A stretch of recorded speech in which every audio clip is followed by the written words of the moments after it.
प्यार से समझाती कि निमाई तू जानता नहीं तेरे पिता गरीब है, उनके पास इतने पैसे कहां से आएंगे। आप सोचो, बड़ा आश्चर्य होता है जिनके घर में भगवान अवतरित हुए हैं, चैतन्य महाप्रभु साक्षात आचार्य और भगवान अभेद है, यह हालत है। तू दिन भर भांति भांति की चीजों के लिए रोया करता है, तेरे पिता के पास धन नहीं है, जो वस्तुएं हैं वो पैसे से आती है, हम निर्धन ब्राह्मण कहां से पैसे लाए। तो भैया आप कहते हो कि पढ़ने नहीं जाना, अगर हम पढ़ेंगे लिखेंगे नहीं तो फिर उपद्रव के सिवा और हम क्या कर सकते हैं। अब हम रोज और उपद्रव करेंगे, हमें इससे क्या मतलब कि तुम्हारे पास धन है कि नहीं है। या तो हमें आज्ञा करो पढ़ने की, और या फिर हम जैसा उपद्रव कर रहे हैं उपद्रव करने दो। इनकी ऐसी बात सुनकर के माता सोचने लगती कि इस उपद्रव से तो अच्छा है कि ये पढ़े लिखे, किंतु जो ही विश्व स्वरूप का स्मरण आता वो डर जाती है और मना कर देती, नहीं तुम्हें नहीं पढ़ना है। साहस नहीं होता जगन्नाथ मिश्र जी के सामने बात रख दे कि चैतन्य महाप्रभु को पढ़ने के लिए आदेश दे दो। अब ये अधिकाधिक और चंचल और उपद्रता। एक दिन घर के जितने पात्र से सब उठा उठा कर आंगन में पटक दिए, मिट्टी के पात्र सब निकालकर दरवाजे के बाहर पटक कर फोड़ डाले और एक घूरे में जाकर के बैठ गए और वहां अशुद्ध हाड़ियों को फोड़ फोड़ कर ऐसे भुजाओं में बांध लिया, उनके गलों को ऐसे, और एक टूटी फूटी टोकरी सिर पर रख ली और खपड़े घिस कर शरीर पर ऐसे चिन्ह बना लिए। जब लोगों ने बताया तो सची माता दौड़कर वहां गई, मना किया। तो ये आप फुलटी एक हाड़ी को कंकड़ से बजाते जाते, सची माता की कोई बात न सुनते। तो सची माता और अन्य मोहल्ले की स्त्रियां सब आ गई, गंगा स्नान करने वाले खड़े हो गए। सची माता ने धिक्कार देते हुए कहा, ऐसे अपवित्र पात्रों को तू पहनकर इस तरह अपवित्र भेष, अपवित्र टोकरी, अपवित्र जगह। महाप्रभु ने कहा, मूर्ख बेटे से क्या आशा करोगी, तुम आशा ही क्या रख सकती हो। जब आप हमें पढ़ने नहीं दोगी तो मूर्खता में तो यही आशा है, यही हम करेंगे। मूर्ख आदमी क्या जाने सूची किसे कहते हैं, सूची किसे कहते हैं। पवित्र अपवित्र का ज्ञान मूर्ख थोड़ी करता है। मूर्ख आदमी को क्या पता क्या करना चाहिए क्या नहीं करना चाहिए। तो गांव के जितने भी महिलाएं और गंगा स्नान करने वाले खड़े थे, उन्होंने कहा सची देवी से कि क्यों नहीं पढ़ने देती, आप इससे तो अच्छा पढ़ने की आज्ञा दे दे। ये तो बड़े भाग्य की बात है कि बच्चा पढ़ना चाहता है, इतना आग्रह कर रहा है। हमारे बच्चे तो मारने पीटने पर भी पढ़ने नहीं जाते, इसे पढ़ने के लिए जरूर भेजा करो। पास में खड़े हुए और भी लोगों ने सची माता से इस बात की प्रार्थना की। सबके समझाने से माता का भाव परिवर्तित हुआ। उन्होंने प्यार के साथ कहा, अच्छा कल से तू पढ़ाकर, मैं तेरे पिताजी से बात कर लूंगी, अब आकर जल्दी से स्नान कर ले। इतना सुनते ही ये जल्दी से उठकर चले आए और गंगा स्नान करके घर में लौटकर बड़े शांत स्वरूप गंभीर स्वभाव। सची मैया ने जगन्नाथ मिश्र से हाथ जोड़कर कहा कि मेरी इच्छा है बच्चे को पढ़ने देने का आदेश आप दे दीजिए। सभी पढ़े लिखे सन्यासी थोड़े ही हो जाते हैं। नवद्वीप में हजारों पंडित हैं, इतने विद्यार्थी हैं, इनमें से कोई भी सन्यासी नहीं हुआ। ये तो भाग्य की बात है। यदि इसके भाग्य में सन्यास ही होगा तो उसे रोक थोड़े ही सकते हैं। पर ब्राह्मण का बालक विद्या रहित हो, ये ठीक नहीं है। और भी बहुत से लोगों ने पंडित जी से आग्रह किया। सब लोगों के कहने से पंडित जगन्नाथ जी ने चैतन्य महाप्रभु को विद्या अध्ययन करने की अनुमति दे दी। निमाई खूब मनोयोग के साथ अब पढ़ने लिखने लगे। अब इन्होंने किसी भी प्रकार की कोई त्रुटि, चंचलता, हंसी मजाक कुछ नहीं। एक दिन की बात, ये भगवान का भोग का पान दिया गया, ये उसे पा गए और हुंकार मारी और बेहोश हो गए। थोड़ी देर में होश में आने पर इन्होंने माता से कहा, अम्मा भैया विश्वरूप मेरे पास आए थे, उन्होंने कहा तू सन्यासी हो जा। हमने कहा हम बालक हैं, भला हम सन्यास का मर्म क्या समझे, हम तो अपने वृद्ध माता पिता की सेवा करेंगे, यही हमारा धर्म है। हम अपने माता पिता को छोड़कर कहीं जाना नहीं चाहते। मेरी बात सुनकर उन्होंने कहा अच्छा तो ठीक है, आगे देख लेना, और हमारी माता को प्रणाम कर, हमारा प्रणाम कहना, अब हम जाते हैं। ये कहकर भैया चले गए। इस बात सुनकर माता को विश्वरूप की याद आ गई और वो बहुत फपक कर विश्वरूप के लिए रोने लगी और निमाई को छाती से चिपका लिया। उनका मातृ स्नेह उमड़ आया और रुंधे हुए कंठ से रोते रोते कहा, बेटा निमाई, अब हमें तेरा ही एकमात्र सहारा है। हम वृद्ध अंधों की तू ही एकमात्र लकड़ी है, हमारी सब आशाएं तेरे ही ऊपर है। तू कभी हमें विश्वरूप की तरह धोखा मत देना। निमाई बहुत देर तक माता की गोद में चिपके रहे। उन्होंने माता की शीतल सुखदाई गोदी में परम शांति का अनुभव किया। माता भी हृदय से लगाकर अनिर्वचनीय आनंद का अनुभव कर रही थी। इस समय महाप्रभु की अवस्था 9 वर्ष की हुई। शरीर निरोग, हष्ट-पुष्ट, सुगठित था। देखने में 9 वर्ष से 16 वर्ष की अवस्था के जान पड़ते थे। पिता ने इनके पावन यज्ञोपवीत की संस्कार की तैयारी की। संस्कार ही जीवन पथ के परिचायक चिन्ह हैं। जैसे संस्कार होंगे उन्हीं के अनुसार जीवन आगे बढ़ेगा। संयम और नियम ही उन्नति के साधन है। पूज्यपाद महर्षियों ने संयम के ही सिद्धांतों पर वर्णाश्रम धर्म का प्रसार किया और उनके लिए पृथक पृथक विधान बनाए। द्विजातियों के लिए 16 संस्कारों की आज्ञा दी। गर्भाधान से लेकर मृत्यु अथवा संन्यास पर्यंत सभी संस्कारों की एक विशेष विधि का निर्माण किया। इन संस्कारों से चित्त पर प्रभाव पड़ता है और भविष्य जीवन उज्जवल बन सकता है। द्विजातियों का वेदारंभ और उपवीत संस्कार, यज्ञोपवीत संस्कार, यही प्रधान संस्कार समझा जाता है। असल में यज्ञोपवीत संस्कार होने पर ही बालक के ऊपर वैदिक कर्म लागू होते हैं, इसलिए इसे व्रतबंध संस्कार भी कहते हैं। पूर्व काल में बच्चा जब पढ़ने योग्य हो जाता था तो उसे सदगुरु के आश्रम में ले जाते थे। गुरु उसे ग्रहण करके उसे शौच, आचार और वेद की शिक्षा देते थे। बस इसी को उपनयन संस्कार कहते थे। विद्या समाप्त होने पर गुरु की आज्ञा से शिष्य जब घर लौटता था तो उसे समावर्तन संस्कार कहते थे। ये तीनों संस्कार आज भी नाम मात्र को होते हैं, किंतु इन तीनों का अभिनय एक ही दिन में करा दिया जाता है। ये विकृत संस्कार आज भी हमारी महत्ता का स्मरण दिलाता है। अब निमाई का यज्ञोपवीत संस्कार होगा। घर में शादी विवाह की तरह तैयारियां हो रही हैं। मिश्र जी ने अपनी शक्ति के अनुसार इस संस्कार को खूब धूमधाम से करने का निश्चय किया। घर के आंगन में एक मंडप बनाया गया। उसमें एक और विद्वान ब्राह्मण बैठे हुए हैं। उनके पीछे मिश्र जी के संबंधी और स्नेही बैठे हैं। सामने स्त्रियां बैठी हैं जो भांति भांति के मंगल गीत गा रही हैं। द्वार पर बाजे बज रहे हैं। चारों ओर खूब चहल पहल दिखाई पड़ती है। गृह पूजा और हवन आदि कार्य कराने के निमित्त आचार्य सुदर्शन और विष्णु पंडित विद्वान मिश्र जी के पास मंडप में बैठे हुए हैं। यथा समय मुंडन कराकर निमाई मंडप में बुलाए गए। सिर घुटा हुआ था। आचार्य उन्हें अपने हाथों से ब्रह्मचारियों के से पीत वस्त्र धारण कराए, पीले वस्त्र की लंगोटी पहनाई, ओढ़ने को मृगचर्म दिया, हाथ में एक बड़ा सा एक पलाश का दंड दिया। अब निमाई पूरे ब्रह्मचारी बन गए। गौरवर्ण पर पीत वस्त्र बड़े ही भले मालूम पड़ते थे। पिताजी के पास बैठकर इन्होंने समिधा दान किया, अग्नि में आहुति दी, फिर यज्ञोपवीत धारण किया। मिश्र जी ने एक वस्त्र की आड़ करके इनके कान में वेद माता गायत्री मंत्र का उपदेश दिया। मंत्र के श्रवण मात्र से भाव निमग्न हो गए। मंत्र सुनते ही इन्होंने एक बड़े जोर की हुंकार मारी, साथ ही अचेत होकर पृथ्वी पर गिर पड़े। हाथ का दंड एक ओर पड़ा था और अचेत होकर पृथ्वी पर दूसरी ओर पड़े थे। दोनों नेत्रों से अश्रुओं की धारा बह रही थी। प्राणवायु बहुत धीरे धीरे चल रही थी। यज्ञ के धूम लगने से लाल लाल आंखें आदि खुली हुई थी। संज्ञा शून्य हुई चुपचाप पृथ्वी पर पड़े थे। इनकी ऐसी अवस्था देखकर सभी घबरा गए। मिश्र जी ने इनके मुंह में जल डाला। कई आदमी पंखे हवा करने लगे। धीरे धीरे इनकी मूर्छा भंग हुई और ये कुछ काल सचेत हो गए। सभी को इनकी इस अवस्था से महान आश्चर्य हुआ। सचेत होने पर इन्होंने पिताजी से कहा, पिताजी अब मुझे क्या करना चाहिए? ब्रह्मचर्य व्रत लेने पर छात्र को गुरु गृह में रहकर भिक्षा पर ही निर्वाह करना होता था। यज्ञोपवीत के समय आज भी एक दिन के लिए भिक्षा का अभिनय कराया जाता है। इसलिए अब निमाई को भिक्षा मांगने के लिए झोली दी गई। निमाई के हृदय पर उसका संस्कार बड़ा ही गहरा प्रभाव पड़ा। इन कृत्यों के कारण इनकी काया पलट सी हो गई। मुख पर एक अपूर्व ज्योति दृष्टिगोचर होने लगी। मुड़ा हुआ माथा सूर्य के प्रकाश में दमकने लगा।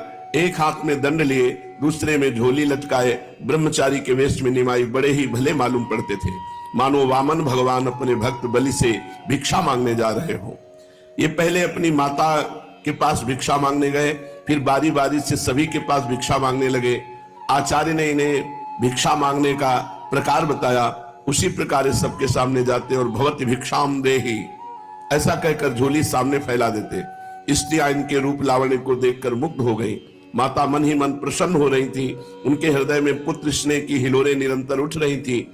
वे निमाई की शोभा को देखते देखते तृप्त ही न होती थी। अतृप्त दृष्टि से नीचा सिर किए हुए धीरे धीरे निमाई की ओर निहार रही थी। स्त्रियां इन्हें भांति भांति की वस्तुएं भेंट देती, कोई फल, कोई मिठाई, कोई द्रव्य इनकी झोली में डाल देती। ये सभी के पास जाकर खड़े हो जाते और जिसके भी सामने खड़े होते उसी की इच्छा होती कि इनको सर्वस्व समर्पण कर दे। इस प्रकार ये भिक्षा मांगते हुए कई घरों में गए। इसी बीच में एक वृद्ध ब्राह्मण लाठी टेकते टेकते संस्कार मंडल पर आया। उसने निमाई को इशारे से अपने पास बुलाया। ये जल्दी से उसके समीप चले गए। उसने अपने कांपते हुए हाथों से एक सुपारी इनकी झोली में डाल दी। इन्होंने उस सुपारी को जल्दी से झोली में से निकालकर अपने मुंह में डाल लिया। सुपारी के मुख में डालते ही इनकी विचित्र दशा हो गई। ये किसी भारी भावावेश में मगन हो गए। उसी भावावेश में माता से गंभीर स्वर में बोले, मां, आज से एकादशी के दिन कभी भी अन्न न खाया जाए। माता भी भावावेश में अपने को भूल गई। वो समझ न सके कि निमाई ही मुझसे बात कर रहा है या कोई महापुरुष आदेश दे रहा है। उसे प्रतीत हुआ मानो कोई दिव्य पुरुष मुझे आदेश कर रहे हैं। इसलिए उसने विनय के साथ उत्तर दिया, जो आज्ञा। आज से हरिवासर के दिवस अन्न ग्रहण न करूंगी। थोड़ी देर में इन्होंने कहा, अच्छा अब हम जाते हैं, अपने पुत्र की रक्षा करना। इतना कहकर वो फिर अचेत होकर गिर पड़े और थोड़ी देर बाद चारों ओर अपनी बड़ी बड़ी लाल लाल आंखों को फाड़ फाड़ कर देखने लगे, मानो कोई नींद से जगा हुआ आदमी आश्चर्य के साथ अपने पास के अपूर्व कार्यों को देख रहा हो।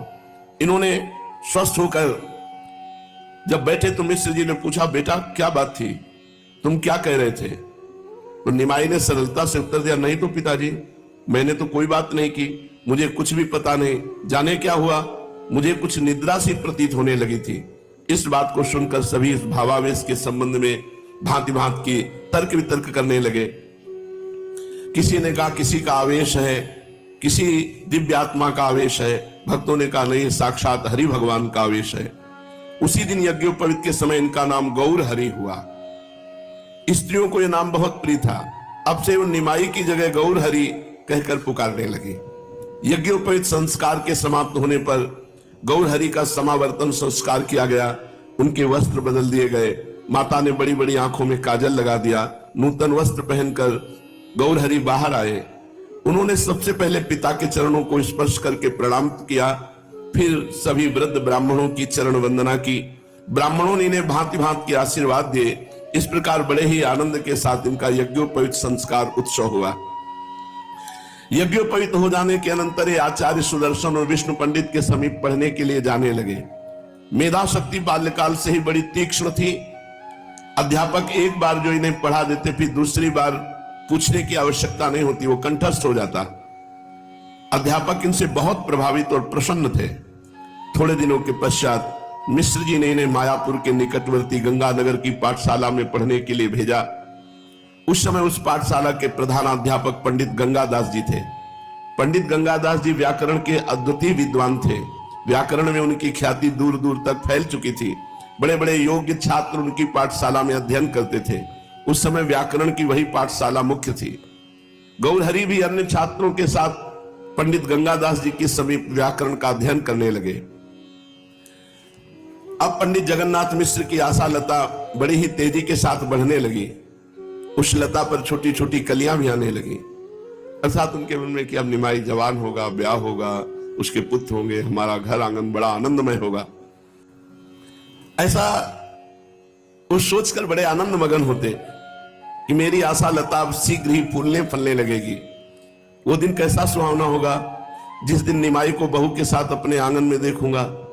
माता पिता की यही सबसे मधुर और सुखकारी कामना है, वे अपने पुत्र को प्यारी पुत्र वधू के साथ देख सके। संसार में यही उनके लिए एक सुंदरतम सुअवसर होता है।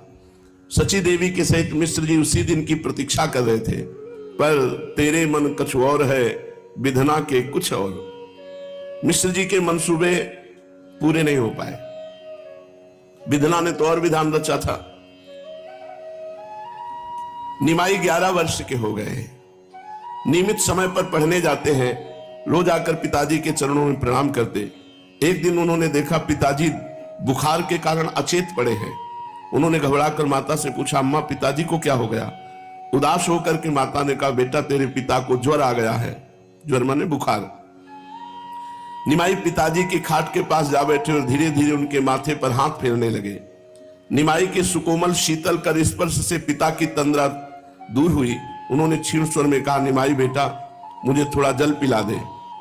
निमाई पास के बर्तन में जल पिलाया, अपने वस्त्र से उनका मुंह पोंछा और प्रेम के साथ पूछने लगे, पिताजी अब आपकी तबीयत कैसी है? करवट बदलते हुए मिश्र जी ने कहा, मैं अच्छा हूं, चिंता की कोई बात नहीं, तू पढ़ने नहीं गया? निमाई ने अन्य मनस्क भाव से कहा, जब तक आपकी तबीयत अच्छी तरह से ठीक नहीं होती तब तक मैं पढ़ने नहीं जाऊंगा। मिश्र जी चुप हो गए। निमाई उनके पास उदास बैठे हैं। कई दिन हो गए, ज्वर कम ही नहीं होता था।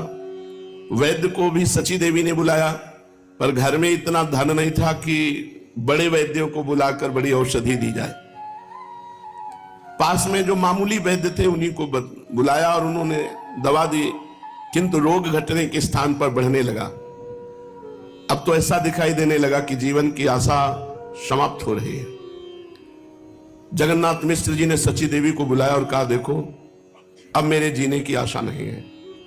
मुझे संकेत हो रहा है कि अब ये शरीर नहीं रहेगा और मेरी आशाएं सब ऐसे अधूरी रह गई। अच्छा, जैसी भगवान की इच्छा। मैं अब क्या कहूं, इतना जरूर कहता हूं, मेरे जीवन में मेरे साथ कभी तुम सुख प्राप्त नहीं कर सके। भगवान की ऐसी मर्जी।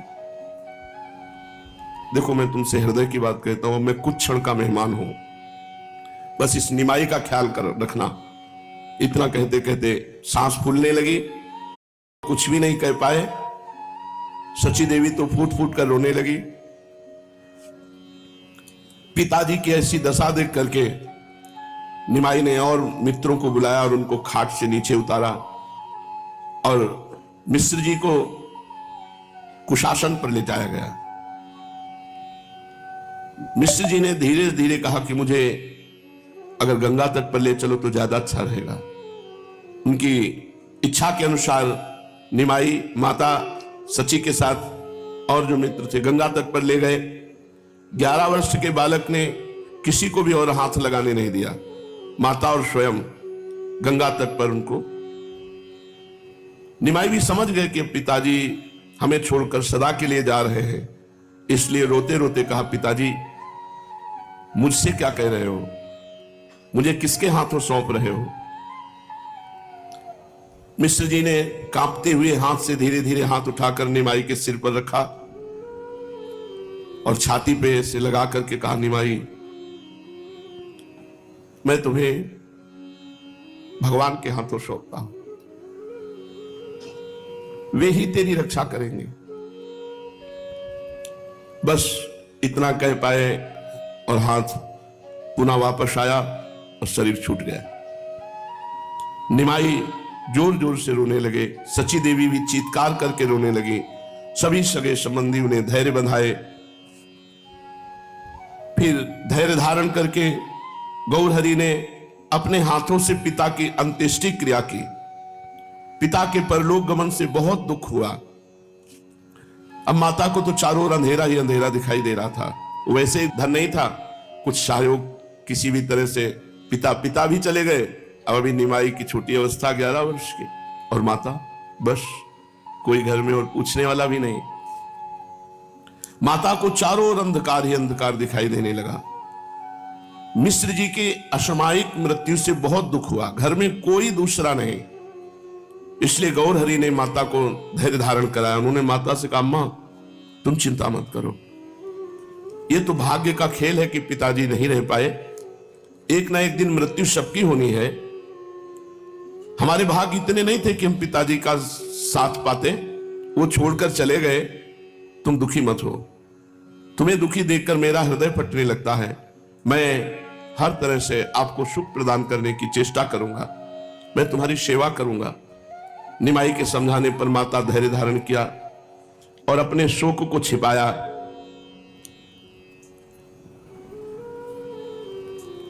अब ये विद्याध्ययन में बहुत प्रवीणता पूर्वक चैतन्य महाप्रभु लगे। उनके गांभीर्य में उनका पांडित्य प्रस्फुटित नहीं होता, वे लोगों के